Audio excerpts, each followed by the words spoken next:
In deze video laat ik je zien hoe ik dit snijplankje heb gemaakt met de Dremel en de Cricut-machine. Hallo allemaal, wat fijn dat je kijkt naar weer een nieuwe video van mij. Ik ben Bianca van Be Creatief en in deze video ga ik weer iets nieuws creatiefs met jullie doen.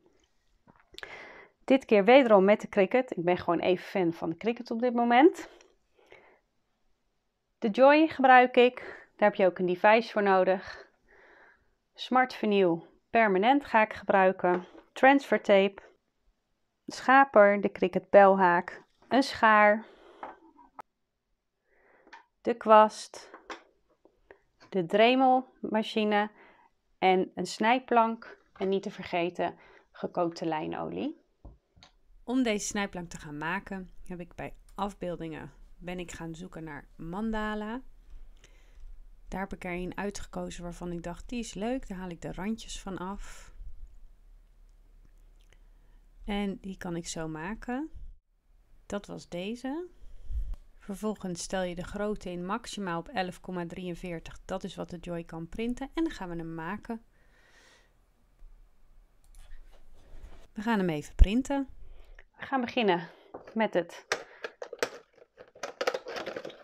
design snijden.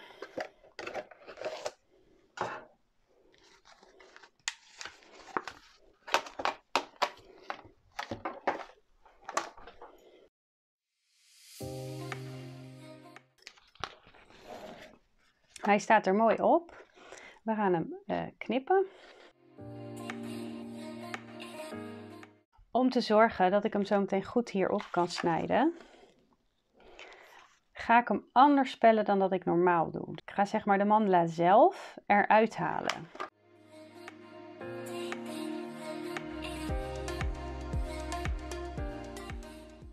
Wat je ook nog nodig hebt, een liniaal ben ik nog vergeten en een potlood heb je ook nog nodig.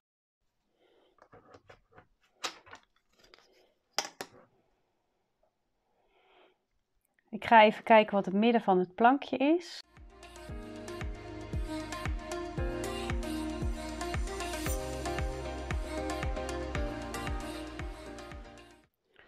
De volgende stap is eigenlijk om dit te gaan kleuren.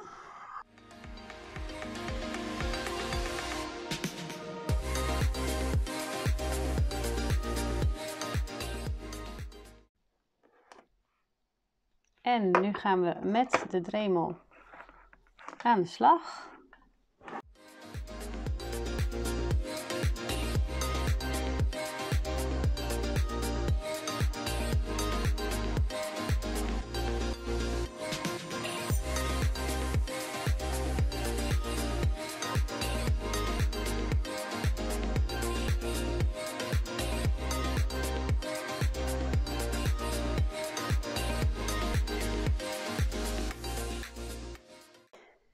Zo, ik heb hem even afgewassen met afwasmiddel en laten drogen. En eigenlijk is hij een beetje vaag nog. Dus we gaan nog eventjes proberen of we hem wat dieper kunnen krijgen.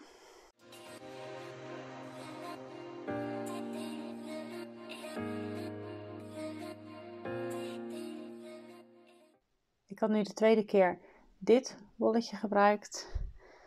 De eerste keer had ik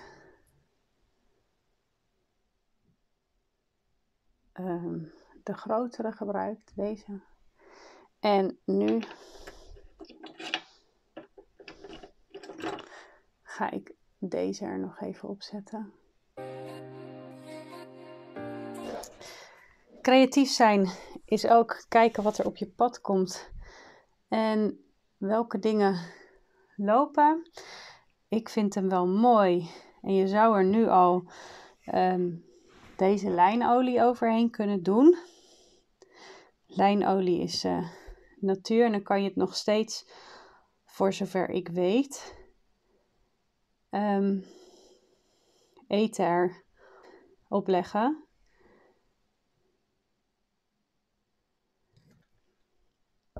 Dat is mij verteld tenminste. Maar ik vind hem niet helemaal mooi. En vorige week hebben we dit gehaald toevallig. Daarmee ga ik hem nog verven. Dat lijkt me mooi. Dus dan ga ik dat gewoon ter plekke veranderen en doen.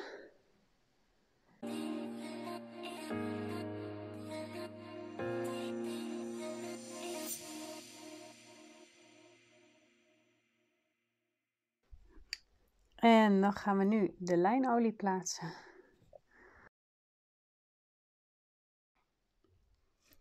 Dit is dan het resultaat geworden van vandaag. Ik hoop dat je iets aan de video hebt gehad en dat je er iets mee kan.